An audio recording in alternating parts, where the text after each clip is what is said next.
నేను ఒకటి ముందుగా రేవంత్ రెడ్డి గారికి నేను చాలా చాలా థ్యాంక్స్ చెప్తున్నాను. జియో 87 గురించి ఏదైతే అప్పర్ ఏజ్ లిమిట్ ఎక్స్టెన్షన్ ఉందో దాని గురించి. కాకపోతే ఒకటే బాధ ఏంటంటే 6 నెలల నుంచి చాలా డిలే చేశారండి. సో దాని గురించి చాలా బాధగా ఉంది. అయితే ఈరోజు ఏదైతే సభ ఉందో అది 30 లక్షల మంది నిరుద్యోగులకు సంబంధించిన సభ. ఇది 30 లక్షల మంది నిరుద్యోగులు ఒఫీషియల్ గా ఓటీఆర్ లో రిజిస్టర్ చేసుకున్నారు. అయితే 30 లక్షల మందికి కేవలం మీరు ఈరోజు రేవంత్ రెడ్డి గారు వాళ్ళ ప్రభుత్వం చెప్తుంది కదా, కాంగ్రెస్ ప్రభుత్వం ఏమంటుందంటే మేము 60,000 నోటిఫికేషన్స్ ఇచ్చామంటున్నారు. కానీ వీళ్ళు ఇచ్చింది 60,000 నోటిఫికేషన్స్ కాదు. వాళ్ళ డిప్యూటీ చీఫ్ మినిస్టర్ ఒక మాట ఏమన్నారంటే వాళ్ళు ఇచ్చింది కేవలం 16,000 నోటిఫికేషన్స్. 30 లక్షల మంది నిరుద్యోగులకు 16,000 ఇచ్చిన నోటిఫికేషన్స్ ఏం సరిపోతాయండి? 2 లక్షల ఉద్యోగాలు సంవత్సరంలో 2 లక్షల ఉద్యోగాలు అన్నారు. అలా చూసుకుంటే కూడా 1,40,000 బాకీ ఉన్నారు కదా మనకి. 60,000 ఇచ్చినట్టయితే కూడా ఏదైతే గత ప్రభుత్వం ఇచ్చిన నియామకాలు ఏవైతే ఉన్నాయో మనందరికీ తెలుసు. గవర్నమెంట్ అనేది ఒక కంటిన్యూస్ ప్రాసెస్. సో ఆ కంటిన్యూస్ ప్రాసెస్ లోనే ఈ గవర్నమెంట్ వచ్చాక ఏం చేసిందంటే వాళ్ళు ఇచ్చిన నోటిఫికేషన్ ని వీళ్ళు భర్తీ చేశారు, తప్పితే వీళ్ళు చేసింది. అయితే ఈ రోజు మాల్లో కూడా చాలా మంది 80% 90% మంది కూడా రైతు బిడ్డలనే ఉన్నామండి. ఈ రోజు మస్తు బాధపడుతున్నాం మా రైతు బిడ్డలు నిజంగానే. ఈ రోజు మా తల్లిదండ్రుల విషయాలు చూసుకుంటే మీరు ఏదైతే మన మొక్కజొన్న ప్రొక్యూర్మెంట్ ఉందో అది ఆగిపోయింది. డబ్బులు లేవు, ఎలా పంపిస్తారు అక్కడ నుంచి? మాకు నిరుద్యోగ భృతి అన్నారు. ఈ రోజు వరకు నిరుద్యోగ భృతి గురించి మాట లేదు, ఊసు లేదండి. మీరు చూసినట్టయితే చిక్కడపల్లి ఉస్మానియా యూనివర్సిటీ అశోక్ నగర్ ఏరియాలలో 5 రూపాయల భోజనం తింటున్నారు. పెరుగన్నము కారం పొడితో తిని ఎండాకాలంలో తిని బతుకుతున్నారు. సో వాళ్ళ గోస ఎవరికి చెప్పుకోవాలి చెప్పండి? రేవంత్ రెడ్డి గారికి ప్రతిదీ తెలుసు, కానీ అయినా కూడా ఎందుకు స్పందించట్లేదు? ఈ రోజు ప్రతిపక్షంలో ఉన్నప్పుడు రేవంత్ రెడ్డి గారు గోనె సంచులని, తరుగు గురించి అని, ప్రొక్యూర్మెంట్ గురించి చాలా మాట్లాడారు. కానీ ఇప్పుడు ఆయన సైలెంట్ గా ఉండడానికి రీజన్ ఏంటంటే ఈరోజు ప్రతిదీ ప్రైవేటీకరణ చేస్తానంటున్నారు, ప్రైవేటైజేషన్ అంటున్నారు. ఈరోజు ప్రైవేట్ హాస్పిటల్స్ కి ఇచ్చే ఇంపార్టెన్స్ గవర్నమెంట్ హాస్పిటల్స్ ఇవ్వట్లేదు. ఈరోజు రేవంత్ రెడ్డి గారు 6 నెలల్లో 4 ప్రైవేట్ హాస్పిటల్స్ ఇనాగ్రేట్ చేస్తారు, కానీ గవర్నమెంట్ హాస్పిటల్స్ గురించి ఊసలేదు. ఈ రోజు ఇదే ప్రైమ్ మినిస్టర్ మోదీ గారు ఢిల్లీ నుంచి వచ్చారు. మోదీ గారు అనుకుంటే నేను ఒకటే అడుగుతున్నాను, ఈరోజు పక్క రాష్ట్రాల ముఖ్యమంత్రులు, ఉప ముఖ్యమంత్రులు ఢిల్లీ వరకు టికెట్ తీసుకొని పోలేరా? అక్కడికి వెళ్ళి కలవచ్చు కదా. ఇక్కడ ఇంతమంది గోసపడుతుంటే హైడ్రా విక్టిమ్స్ అని, హైడ్రా బాధితులు అని చెప్పి, రైతులు అని చెప్పి ఇంతమంది ఇంత బాధపడుతుంటే ఒక్క రిప్రజెంటేషన్ అయినా మోదీ గారు తీసుకున్నారా అని అడుగుతున్నాను. ఈ రోజు ఏవైతే కేంద్రంలో ఏవైతే పార్టీలు ఉన్నాయో, ఈ నేషనల్ పార్టీస్ ఏవైతే కాంగ్రెస్ బీజేపీ ఉన్నాయో, ఈ డ్రామా బంచాలని కోరుకుంటున్నాను. ఎవరిని మభ్యపెడుతున్నారు మీరు? ఈరోజు ఒక్క రిప్రజెంటేషన్ దేని గురించి మాట్లాడారు మోదీ గారు? వచ్చి ఇన్ఫ్రాస్ట్రక్చర్ ని డెవలప్ చేస్తామని మోదీ గారు మాట్లాడుతున్నారు. ఇన్ఫ్రాస్ట్రక్చర్ డెవలప్ చేస్తే మా తెలంగాణ రైతులు కడుపులు నిండుతాయా? మా ఉద్యోగం కోసం మేము మా బేరోజ్గారీ ఇవ్వకుండా ఎలా నిండుతాయి చెప్పండి? ఈరోజు కేవలం ఇన్ఫ్రాస్ట్రక్చర్ వల్ల ఏమొస్తుంది? Telangana development, Telangana rising 3 trillion 1 trillion అని చెప్తున్నారు. అసలు మాకే ఉద్యోగాలు లేవు, ఎలా ట్రిలియన్లు ఎలా పోతారు మీరు? పిట్టల్లాగా మనుషులు చచ్చిపోతుంటే ట్రిలియన్ తీసుకొని ఏం చేస్తామో అడుగుతున్నారు. 2034 వరకు నేనే ముఖ్యమంత్రిగా ఉంటా అని చెప్తా ఉన్నాడు ముఖ్యమంత్రి. సో ఈ లెక్కను చూస్తే మీరు 34 వరకు మీకు ఉద్యోగాలు రానట్టేనా? మరి ఒకటి అండి, 2034 అయితే రేవంత్ రెడ్డి గారు ముఖ్యమంత్రి అవుతానని ఆయన చెప్పుకోవడం కాదండి, ప్రజలు నిర్ణయించాలి. ఈరోజు యావత్ తెలంగాణ గమనిస్తుంది ఏం జరుగుతుంది ఏంటనేది. సో తెలంగాణ ప్రజలు నిర్ధారిస్తారు, అది ముఖ్యమంత్రి గారు ఖుద్ నిర్ధారించుకోవడం కాదు. మరి ఎలా అవుతారో నాకు తెలియదు. మరి ఏమైనా ఈవీఎం ట్యాంపరింగ్ చేస్తారు. ఏజ్ రిలాక్సేషన్ గురించి కూడా ఇవాళ మళ్ళీ 34 నుంచి 44 పెంచింది గవర్నమెంట్ ఒక సంవత్సరం పాటు. అది మీ సక్సెస్ అనుకోవచ్చా? అఫ్ కోర్స్ అది మా సక్సెస్ ఏనండి, ఎందుకంటే చాలా మంది నిరుద్యోగులు బయటకు వచ్చి అడిగినందుకు ఆ మాత్రం జరిగింది. సో నేను ఇదే ప్లాట్ఫామ్ నుంచి ప్రభుత్వాన్ని ఒకటే రిక్వెస్ట్ చేద్దాం అనుకుంటున్నాను. What ever the promises which you have given in your manifesto, I want you to uphold on this. Government కి ఏం చెప్తారు ఫైనల్ గా? ఇదే చెప్తున్నాను, నిరుద్యోగులకు ఏం చెప్తారు? నిరుద్యోగులకు ఒకటే చెప్తున్నాను, చాలా మంది ఉన్నారు. నిరుద్యోగులకు ఒకటే చెప్తున్నానండి, మనోధైర్యాన్ని కోల్పోకండి, స్టే స్ట్రాంగ్. నిరుద్యోగుల ఆవేదన సభ పెట్టడానికి కారణం కాంగ్రెస్ ప్రభుత్వం ఆల్రెడీ 2.5 సంవత్సరాలు అయిపోతుంది ప్రభుత్వం వచ్చి. ఒక్క జనరల్ నోటిఫికేషన్ కూడా రిలీజ్ చేయలేదు. కాపోను మళ్ళా వాళ్ళు మొత్తం అబద్ధాలు. 70,000 ఉద్యోగాలు ఇచ్చినాం, అన్ని ఇచ్చినామని అబద్ధాలు చెప్పుడు. ప్రభుత్వం ఏర్పడకన్నా ముందు, కాంగ్రెస్ ప్రభుత్వం ఏర్పడకన్నా ముందు వాళ్ళు మా దగ్గరకు వచ్చి రాహుల్ గాంధీ గారిని చిక్కడపల్లి లైబ్రరీకి తీసుకొచ్చి ఆయనతోని నిరుద్యోగులకు మేము 2 లక్షల ఉద్యోగాలు ఇస్తాము, కాంగ్రెస్ ప్రభుత్వం అధికారంలోకి వచ్చిన తర్వాత ఏడాది లోపలనే 2 లక్షల ఉద్యోగాలు ఇస్తామని మాకు హామీ ఇచ్చారు. అప్పుడు మేమేం చేసినాము, ప్రతి ఒక్క తెలంగాణలో ఉన్న 30 లక్షల నిరుద్యోగులు అందరు కలిసి ప్రతి ఒక్క నియోజకవర్గంలో నియోజకవర్గంలో బస్సు యాత్ర చేసినాము. ప్రతి ఒక్క ఇంట్లో అందరిని కాళ్ళు మొక్కి మరి కాంగ్రెస్ ప్రభుత్వంని అధికారంలోకి తీసుకొచ్చినాం. అధికారంలోకి తీసుకొస్తే ఇప్పుడు మాకు ఆవేదన ఎంత ఒక్క నోటిఫికేషన్ కూడా రిలీజ్ చేయలేరు అన్న. వాళ్ళు మొత్తం అబద్ధాలు చెప్తారు. ఒక అబద్ధాన్ని 10 సార్లు చెప్తే అది నిజం అని అనుకున్నారు అన్నట్టు అదే చెప్తారు. 70,000 ఇచ్చినాం ప్రతి వేదిక మీద. అదే రేవంత్ రెడ్డి గారు, సీఎం రేవంత్ రెడ్డి గారు ప్రభుత్వం ఏర్పడిన తర్వాత డిసెంబర్ 7 తారీఖు ఎల్బీ స్టేడియంలో ఆయన ఏమన్నారు, మా ప్రభుత్వం నిరుద్యోగుల తరపున ఏర్పడ్డ ప్రభుత్వం, నిరుద్యోగుల నుంచి ఏర్పడ్డ ప్రభుత్వం అని గొప్ప చెప్పారు. ఎక్కడన్నా ఇంతమంది ఒకసారి చిక్కడపల్లి లైబ్రరీకి రండి, ఎంత ఆవేదన పడుతున్నారు. ఒక రోజు 5 రూపాయల పూజనం తింటారు, ఒక పూట తిని ఒక పూట తినకుండా వాటర్ తాగి మరి పడుకుంటారు అన్న. చాలా ఘోరంగా ఉంది పరిస్థితి.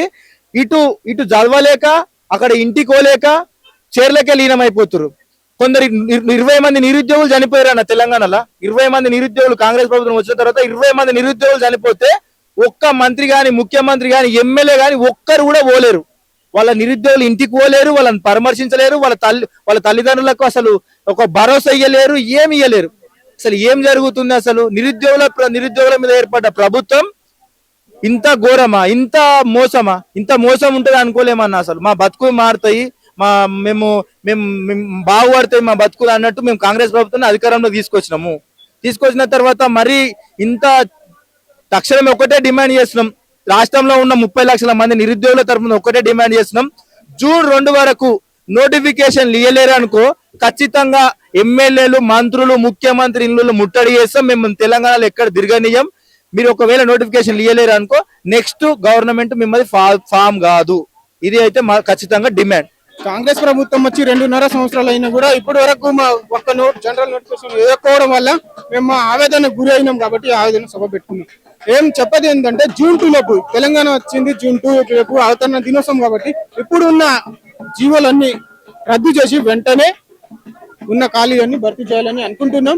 ఇప్పుడు కూడా ఒకవేళ వాళ్ళు భర్తీ చేయకపోతే తర్వాత జరిగే పరిణామాలు వేరుగుంటాయి. 70,000 లక్ష అనుకుంటా వెళ్తున్నారు, వెళ్ళని సరే, మనకు దాంతో సంబంధం లేదు. ఎందుకంటే ఆల్టర్నేటివ్ గా కావాల్సింది మనకు ప్రభుత్వ ఉద్యోగాలు. కాబట్టి ఎన్ని ఖాళీలు ఉన్నాయి సరే, 70,000 అన్నారుగా, మేము ఒప్పుకుంటాం. 1,30,000 వెంటనే భర్తీ చేయండి. దాని తర్వాత నువ్వు ఒకవేళ ఇయ్యని సమయంలో జూన్ 2 లోపు ఏ తీపి కబురు అందకపోతే జరగబోయే పరిణామాలు చాలా తీవ్రంగా ఉంటాయి. అప్పుడు మీరు తట్టుకోలేరని కూడా హెచ్చరిస్తున్నాం. అంటే చాలా మంది ఇక్కడికి వచ్చే వాళ్ళని కూడా స్టూడెంట్స్ ని ఆపేశారని చెప్తున్నారు. ఇప్పుడు ధర్నా చౌక్ లో మీరు పర్మిషన్ తెచ్చుకునే పెట్టుకున్నాం. మరి అలాంటప్పుడు మీరు ఆపాల్సిన అవసరం ఏముంది? ఆపాల్సిన అవసరం ఏముంది? మీరు ఎందుకు ఆపుతున్నారు? ఇప్పుడు ఇక్కడ మేము నిరుద్యోగులం అందరూ పర్మిషన్ తీసుకున్నాం. మేము దొంగలు కాదు, మేము మీ లెక్క అన్ని అబద్ధపు మాటలు చెప్తలేము. ఏదో గవర్నమెంట్ కి మేము పర్మిషన్ తీసుకొని మరి మేము ఇక్కడ ధర్నా పెట్టుకున్నాం. మరి అలాంటప్పుడు మీరు ఎట్లా ఆపుతారు? ఏం చేస్తున్నారని ఆపుతున్నారు? ప్రతిసారి చూస్తా ఉన్నాం. ఏమైనా చెప్తా ఉంటే ఒకటే మాట అంటున్నారు, త్వరలో అని అంటున్నారు. కానీ మరి త్వరలో ఎప్పుడు ఇస్తారు అని హెచ్చరిస్తున్నాం. మేము ఒకటే తెలంగాణ ప్రభుత్వానికి, మేము కాంగ్రెస్ ప్రభుత్వానికి ఒకటే హెచ్చరిస్తున్నాం. ఇప్పుడు జూన్ 2 లోపు ఇవ్వకపోతే జరగబోయే పరిణామాలు చాలా తీవ్రంగా ఉంటాయని హెచ్చరిస్తున్నాం. దీనివల్ల కానీ ఇప్పుడు మీరేమో ఉద్యోగాల కోసం అని ఇక్కడ ధర్నాలు చేస్తున్నారు. బట్ రేవంత్ రెడ్డి గారు మాత్రం రీసెంట్ గా జరిగిన ఇంటర్వ్యూలో కావచ్చు, ప్రతి దాంట్లో 2034 వరకు నేనే ఉంటా అంటున్నాడు కదా. 2034 వరకు నేను ఉండనీయం. ఇప్పుడు మిగిలింది 2 సంవత్సరాలే. నువ్వు ఎట్లా చేసినా పర్లేదు, వేయకున్నా పర్లేదు. మేము కూడా 30 బస్సులు పోయిన ప్లేస్ లో 60 బస్సులు పోతాయని మేమే హెచ్చరిస్తున్నాం నీకు. ఇంకా నువ్వు మాకు చెప్పాల్సిన అవసరమే లేదు అని అంటున్నారు. రేవంత్ రెడ్డికి ఆ రోజు ప్రజల ప్రభుత్వం, నిరుద్యోగుల ప్రభుత్వాన్ని వచ్చిన నువ్వు ఈ రోజు నీకు ఏమైంది అని హెచ్చరిస్తున్నావు. 20 మంది చనిపోయినా కూడా పట్టించుకొని నువ్వు దద్దమ్మని, సోయిలేని సన్యాసివి. నువ్వు ఈ రోజు 20 మంది చనిపోయినా కూడా పట్టించుకుంటలేవు అంటే నువ్వు ఎంత పైశాచిక ఆనందం పొందుతున్నావో మాకు తెలుసు. సరే, నువ్వు పైశాచిక ఆనందం పొందినా మాకు పర్లేదు, కానీ మాకు జూన్ 2 లోపు ఉద్యోగాలు ఇవ్వాలని హెచ్చరిస్తున్నాం. మేము ఈ రోజు నిరుద్యోగుల ఆవేదన సభను పెట్టడం ముఖ్య ఉద్దేశం ఏంటంటే, మాకు ఈ ప్రభుత్వం వచ్చి 3 సంవత్సరాలు అవుతున్నా కూడా ఒక నోటిఫికేషన్ ఇవ్వకుండా త్వరలో అనుకుంటా కాలయాపనం చేస్తుంది ఈ ప్రభుత్వం. అందుకే ఈ నిరుద్యోగుల ఆవేదన సభని మా ఆవేదన ఇలా చెప్పుకుందామనే ఉద్దేశంతోనే ఈ రోజు మేము ఈ సభని పెట్టుకోవడం జరిగింది. సార్, మేము ఈ రోజు పర్మిషన్ తీసుకొని సభను పెట్టినాం. కానీ మా నిరుద్యోగులకి మీరంటున్న ప్రజాపాలన, మీరంటున్న ప్రజాప్రభుత్వం, ఈ ప్రజాప్రభుత్వంలో ఈ ప్రజాపాలనలో మా నిరుద్యోగులు ఎక్కడెక్కడ ప్రివెంట్ అరెస్ట్ చేయడం జరిగింది ఈ పోలీస్ వారు. ఎందుకు సార్? మీరే అన్నారు కదా గత ప్రభుత్వంలో మేము నిరుద్యోగులు మేము ఈ ధర్నా చౌకులు లేకుండా చేశారు, మేము మా ప్రభుత్వం వచ్చిన ఈ ధర్నా చౌకుని తీసుకొచ్చినాం అన్నారు కదా. దేనికోసం తీసుకొచ్చారు? మీరు ధర్నా చేసుకోవడానికి, మా సమస్యని చెప్పుకోవడానికే తీసుకొచ్చారు కదా. మరి ఎందుకు ఈ రోజు మా నిరుద్యోగులు ఎందుకు ప్రివెంట్ అరెస్ట్ చేశారు? మేము యావత్ తెలంగాణలో ఉన్న నిరుద్యోగ మిత్రులు అందరం కూడా కలిసి మా నిరుద్యోగ మిత్రులను అక్కడ అరెస్ట్ చేయడం జరిగింది. దీన్ని మేము అందరం ఖండిస్తున్నాం. మీరు ప్రజాపాలన కాదు, ఇది మీ ప్రజాప్రభుత్వం కాదు. మీరు ప్రజాప్రభుత్వం అయితే మా మిత్రులకి ఈ రోజు మీరు ప్రివెంట్ అరెస్ట్ చేయడం జరగదు. కానీ ఇది ప్రజాప్రభుత్వం లాగా లేదు, ప్రజాపాలన లాగా లేదు, ఇది పోలీస్ ప్రభుత్వం లాగా వ్యవహరిస్తున్నారు. అందుకే రేవంత్ రెడ్డి గారు మీ దగ్గరనే విద్యాశాఖ మంత్రి ఉంది, మీ దగ్గరనే హోంశాఖ మంత్రి ఉంది. ఇప్పుడు దాకా మా సమస్యని, మా విద్యలో ఉన్న సమస్యలు కానీ, మా నిరుద్యోగులు ఉన్న సమస్య కానీ మన విద్యాశాఖకు చెప్పాలన్నా కూడా మాకు అవకాశం లేకుండా అయిపోయింది. అదే పోలీస్ నోటిఫికేషన్ లో ఉద్యోగం దాంట్లో 46 జీవో నెంబర్ ఉంది. ఆ జీవో వల్ల చాలా మంది లాస్ట్ మేము నష్టపోయినాం. ఆ జీవో గురించి కూడా ఒక హోంమంత్రికి మేము చెప్పాలన్నా కూడా ఒక హోంమంత్రి లేడు ఈ రాష్ట్రంలో. ప్రభుత్వం వచ్చి 3 సంవత్సరాలు అవుతున్నా కూడా. అందుకే సార్ ఈ రోజు మాకు ఈ నిరుద్యోగ ఆవేదన సభని మేము ఈ రోజు మాకు గెస్ట్ ఎవరంటే మాకు విద్యాశాఖ మంత్రి రేవంత్ రెడ్డిని ఆహ్వానించినాం. విద్యాశాఖగా ఆయనే ఉన్నారు, హోంమంత్రిగా ఆయనే ఉన్నారు కాబట్టి ఆయన మేము ఆహ్వానించినాం. కానీ ఈ రోజు వాళ్ళు కూడా మాకు రాకుండా మీకు దమ్ము ఉన్నప్పుడు ఇక్కడ వచ్చి మా ఆవేదన వినవచ్చు కదా. మీరు విద్యాశాఖగా ఉన్నారు, హోంమంత్రి ఉన్నారు. మేము ఒకటే చెప్తున్నాం సార్, మీరు ఇచ్చిన హామీని అడుగుతున్నాం. మన సరూర్నగర్ స్టేడియంలో యూత్ డిక్లరేషన్ లో మీ ప్రియాంక గాంధీ తీసుకొచ్చి అక్కడ మాకు 2 లక్షల ఉద్యోగ హామీలు ఇచ్చారు ఒక ఏడాదికి. తర్వాత మేము మిమ్మల్ని ఈ రాష్ట్రంలో ఉన్న కాంగ్రెస్ వాళ్ళని నమ్మకపోతే మీ జాతీయ నాయకుడు భావి తరాలు కాబోయే ప్రధానమంత్రిని మీ రాహుల్ గాంధీని మా సిటీ సెంటర్ లైబ్రరీ తీసుకొచ్చి మమ్మల్ని మీరు కానీ ఒక 6 నెలల బుక్కులు పక్కన పెట్టేసి మీరు వాళ్ళ ఉద్యోగాలు ఊడగొట్టండి, మీకు ఉద్యోగాలు వస్తాయి అన్నారు. ఖచ్చితంగా ఆ విధంగానే మిమ్మల్ని నమ్మి బస్సు యాత్రలు చేసి అన్ని విధాలుగా మేము ప్రజలను చైతన్యపరిచి వాళ్ళ ఉద్యోగాలు ఊడగొట్టి మిమ్మల్ని ఉద్యోగాలు వచ్చేటట్టు చేసినాం తప్ప మాకు ఉద్యోగాలు రాలే. ఖచ్చితంగా మాకు ఉద్యోగాలు రాలే. కానీ మీరేమంటున్నారు? మేము 70,000 ఉద్యోగాలు ఇచ్చినాం, 60,000 ఉద్యోగాలు ఇచ్చినాం అంటున్నారు. ఎక్కడ ఇచ్చారు? 70,000 ఉద్యోగాలు, 60,000 ఉద్యోగాలు ఎప్పుడు ఇచ్చారు? ఎక్కడ ఇచ్చారు? ఎప్పుడు వచ్చింది నోటిఫికేషన్? డేటు, నెల, ఇయర్ తో సదా మా దగ్గర ఉంది. మేము చదువుకుంటున్నాం. రోజు ఇదే పని మాకు. 5 రూపాయల భోజనం తిని, అదే సిటీ సెంటర్ లైబ్రరీలో 5 రూపాయల టిఫిన్ తిని, అదే మన అన్నదానం ఎక్కడ ఉంది అని ఒక గ్రూప్ పెట్టుకుని ఆ గ్రూప్ లో ఏడా అన్నదానం ఉంటే ఈ నిరుద్యోగులపై ఆడబోయి తిని బతుకుతున్నారు. మాకు తెలుసు ఏ నోటిఫికేషన్ ఎప్పుడు వచ్చిందనేది. అదే దిల్సుఖ్నగర్ లో ఆ నిరుద్యోగ మిత్రులు, మా పోలీసు ఉద్యోగానికి ప్రిపేర్ అవుతున్న నిరుద్యోగ మిత్రులు ఈ రోజు మధ్యాహ్నం కావచ్చు, పొద్దున కావచ్చు, ఆ సాయిబాబా టెంపుల్ లో మీరు ఒకసారి పోయి చూడవచ్చు. లైన్ లో ఉంటారు నిరుద్యోగులు అన్నదానానికి. ఆ విధంగా తిని వీళ్ళు అన్ని విధాలుగా ఆర్థికంగా, ఏజీ పరంగా అన్ని విధాలుగా ఇబ్బంది పడుకుంటూ వీళ్ళు ప్రిపేర్ అవుతుంటే ఈ ప్రభుత్వము ఇప్పుడు 3 సంవత్సరాలు అవుతున్నా కూడా ఉద్యోగ నోటిఫికేషన్ ఇచ్చే పరిస్థితి లేదు. మేము ఎన్ని ధర్నాలు చేసినాం, ఎన్ని రాస్తారోకోలు చేసినాం, అన్ని విధాలు చేసినా కూడా మాకు ఈ ప్రభుత్వము దున్నపోతు మీద వర్షం పడ్డా కూడా చులకన లేనట్టు వ్యవహరిస్తుంది ప్రభుత్వం. అదే విధంగా గ్రామ పంచాయతీ ఎలక్షన్ ముందు ఉస్మానియా యూనివర్సిటీకి ముఖ్యమంత్రి వచ్చి దానికి 100 కోట్లు ఆ యూనివర్సిటీకి వస్తాని సభ పెట్టిన ముందు రోజు మేము 40,000 ఉద్యోగాలు ఇస్తున్నాం అని మాకు ముందు రోజు చెప్పి అక్కడ వచ్చి సభను పెట్టుకొని పోవడం జరిగింది. ఆ సభ అయిపోయి ఇప్పటికి 6 నెలలు అవుతుంది. మీ 40,000 ఉద్యోగాలు ఎక్కడ ఇచ్చారు? ఎక్కడ పోయినా మీ 40,000 ఉద్యోగాలు మీరు అమ్ముకున్నారా? లేకపోతే మీరు ఏం చేస్తున్నారు? 40,000 ఉద్యోగాలు ఎటుపోతున్నాయి?